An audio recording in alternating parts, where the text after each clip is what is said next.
죄를 짓는 사람이 있고 남에게 죄를 짓게 하는 사람이 있고 죄인을 용서하는 사람이 있습니다. 예수님은 너희는 스스로 조심하라. 만일 내 형제가 죄를 범하거든 경계하고 회개하거든 용서하라 라고 말씀하셨습니다. 우리에게 죄를 범하는 믿음의 형제나 불신자에게 타일러 주의시키는 경계를 하거나 책망을 해야 합니다. 경계나 책망의 목적은 회개이고 회개하는 사람은 용서해야 합니다. 용서에 대해 한국어 사전에는 잘못한 일을 꾸짖거나 벌하지 않고 덮어주는 것이라고 했습니다. 잘못에 대해 꾸짖거나 벌하지 않고 덮어주는 용서를 하고 용서를 받으면 잘 마무리됐다고 생각들을 하지만 그리 간단한 문제가 아닙니다. 용서를 해야 하지만 회개하지 않는 사람을 용서하는 것은 심각한 문제를 초래하는 것입니다. 바늘 도둑이 소독된다라는 말이 있습니다.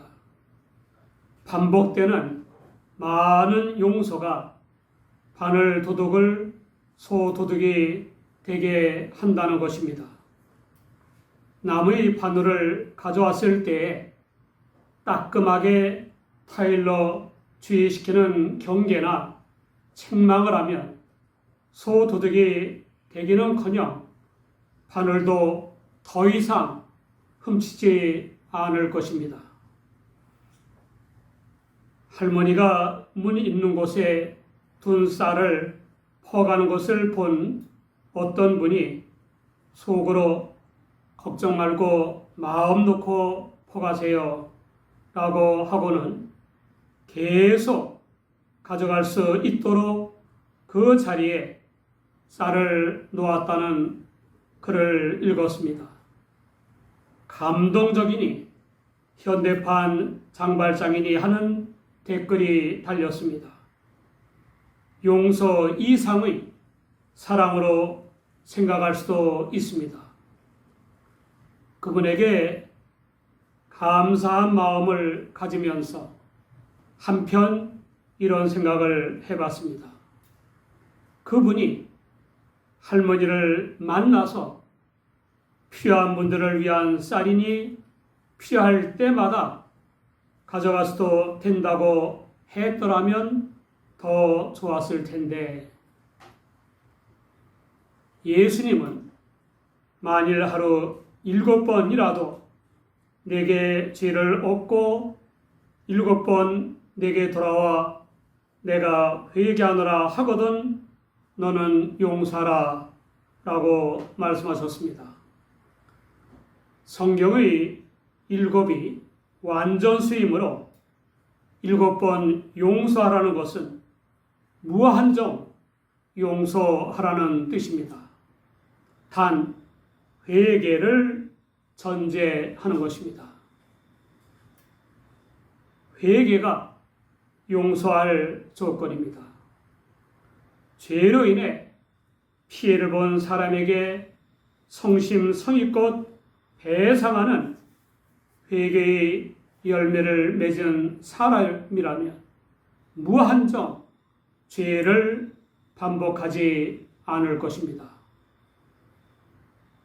용서할 때에나 용서받을 때에는 깊이 생각해야 합니다. 죄나 잘못을 그냥 덮어주면 죄나 잘못이라는 생각을 못하고 반복하게 되는 것입니다. 또 죄나 잘못인 줄 모르기 때문에 남들에게 같은 죄나 잘못을 저지르게 하기도 합니다. 분별 없는 용서는 죄를 조장하고 확산시키므로 남들과 사회단체의 폐해를 확산시키는 것입니다. 그 뚜렷한 증거는 독재자들과 공산 독재자들 그리고 그들에게 아부하는 정객들과 관리들의 대학살과 약탈과 인권 탄압과 언론 장악, 거짓과 비리 등의 죄악의 반복입니다.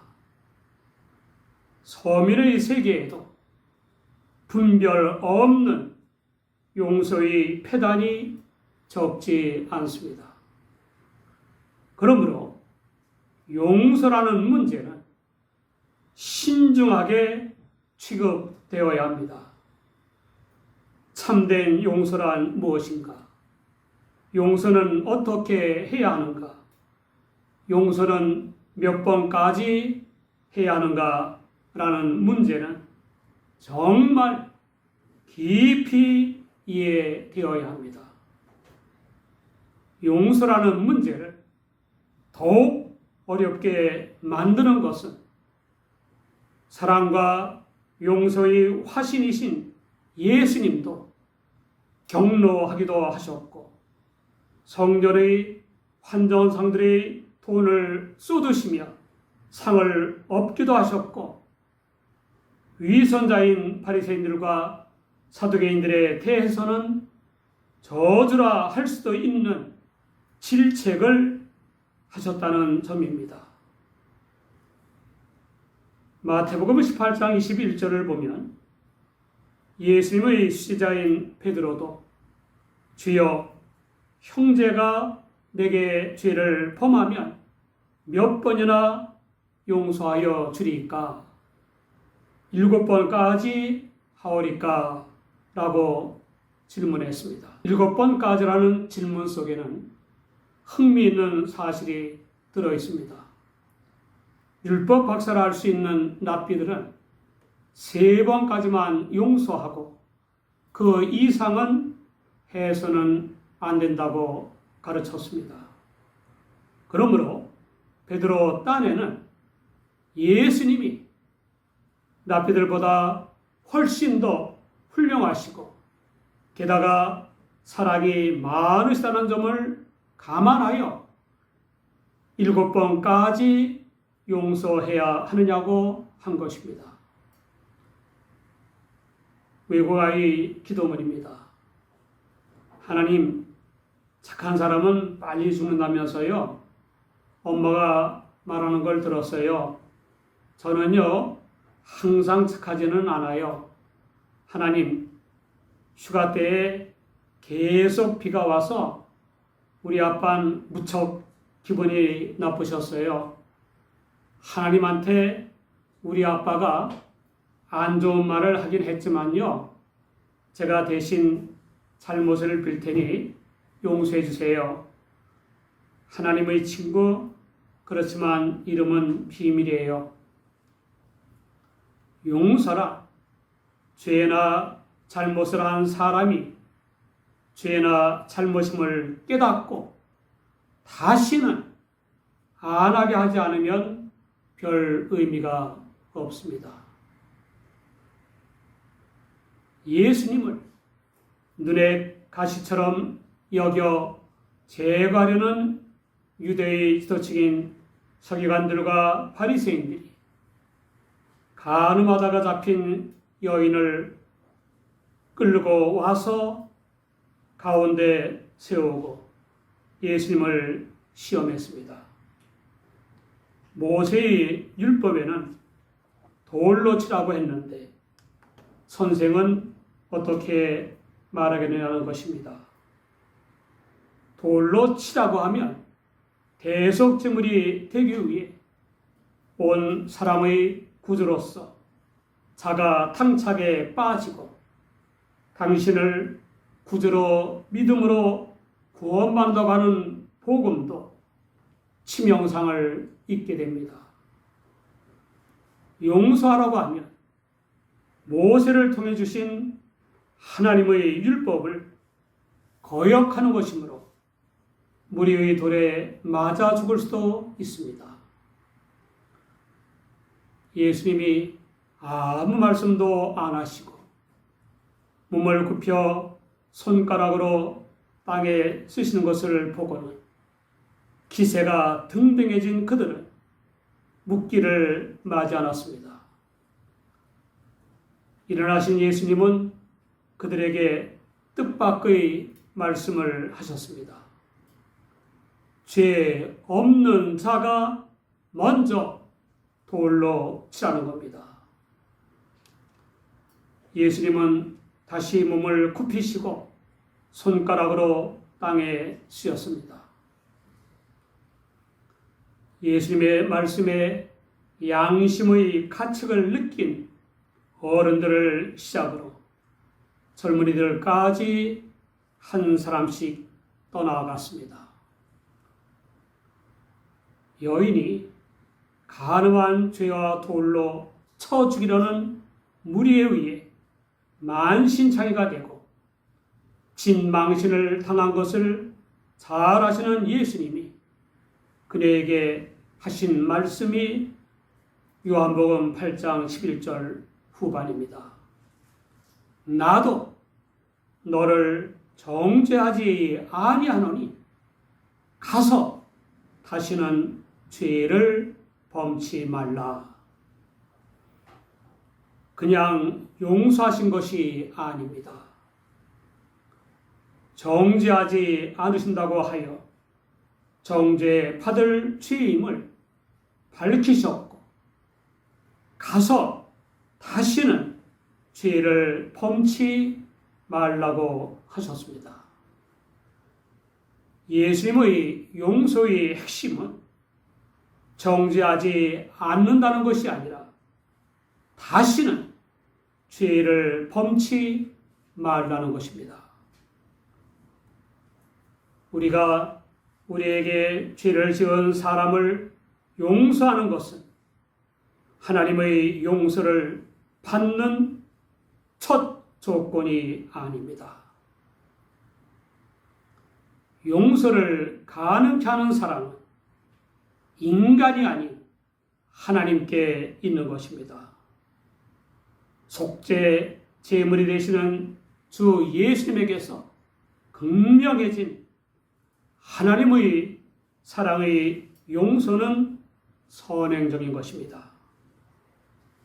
인간의 용서란 이미 받은 하나님의 용서에 대한 보온으로서 행해지는 것이며 따라서 자신의 죄들에 대한 하나님의 용서를 받게 되는 것입니다. 베드로의 용서에 대한 질문을 들으신 예수님의 답변이 마태복음 18장 22절입니다. 7번뿐 아니라 70번씩 7번이라도 할지니라. 횟수를 뜻하는 것이 아니라 무한정 용서하라는 뜻입니다. 앞서 말씀드린 대로 회개를 전제하는 것입니다. 이는 구원자 하나님의 성육이신 예수님이 온 인류의 모든 죄악을 용서하시는 대속 제물이 되시려고 오신 구주시라는 사실로 알 수 있습니다. 하나님의 자녀가 되게 하는 이 엄청난 용서는 온 인류가 아니라 회개하고 믿는 사람들에게 해당되는 것입니다. 예수님이 구원자 하나님의 성육이심으로 그의 죽음이 과거와 현재와 미래의 모든 인류의 죄를 용서하시고 영생을 얻게 하시는 대속 죽음이라는 사실이 이해 될 리도 없고 믿어질 리도 없습니다. 그 엄청난 사랑의 용서가 이해되기도 하고 믿어지기도 하는 것은 성령의 역사 때문입니다. 고린도전서 12장 3절 후반을 보면 성령으로 아니하고는 누구든지 예수를 주시라 할 수 없느니라 라고 했습니다. 성령을 조차 회개하고 대속의 주 예수님을 믿음으로 죄의 사함을 받은 우리는 우리에게 죄를 지은 사람을 용서해야 하는 것입니다. 우리가 마땅히 해야 할 용서에 대해 예수님이 말씀하신 비유가 마태복음 18장 23절 이하입니다. 임금이 종들과 회개할 때 1만 달란트의 빚을 진 종을 데려왔습니다. 1달란트는 6천 데나리온이고 1데나리온은 당시의 노동자의 하루 품삯에 해당되었습니다. 우리나라의 노동자의 하루 품삯을 15만 원이라고 하면 1만 달란트는 9조 원입니다. 절대로 갚을 수 없는 종에게 주인은 몸과 아내와 자녀들과 모든 소유를 다 팔아 갚으라고 했습니다. 종은 엎드려 절하면서 다 갚을 테니 참아달라고 애걸했습니다. 주인이 불쌍히 여겨 놓아보내며 그 엄청난 빚을 탕감해 주었습니다.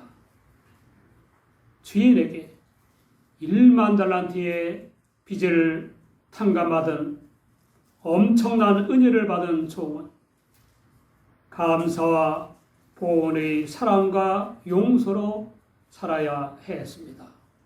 그러나 나아가서 자기에게 겨우 100데나리온 빚진 동료 종을 만나 붙들어 목을 잡고 빚을 갚으라고 했습니다.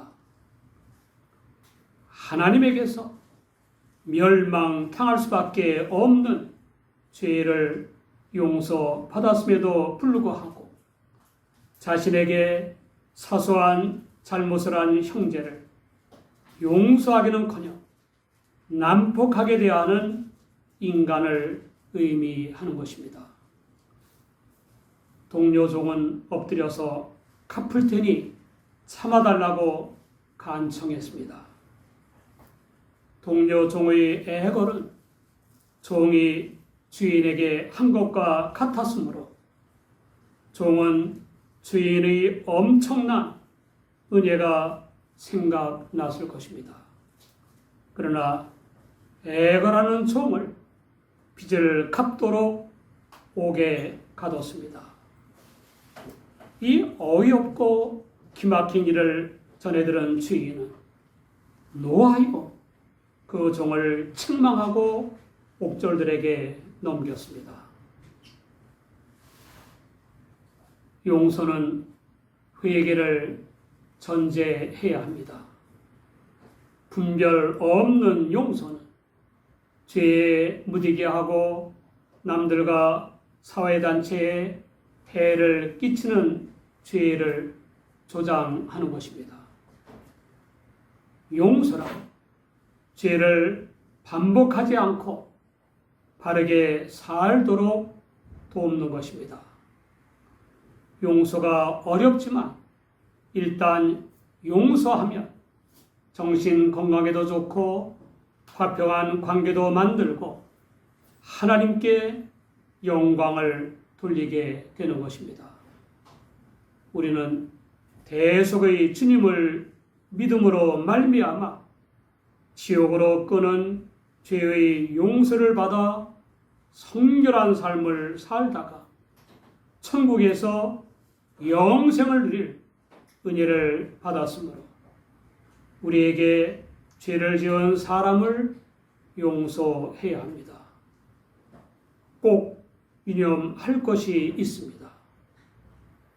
온 인류를 위해 십자가에 못 박히신 주님의 대속의 은혜는 회개하고 믿는 사람에게 해당된다는 것입니다. 여러분 축복합니다.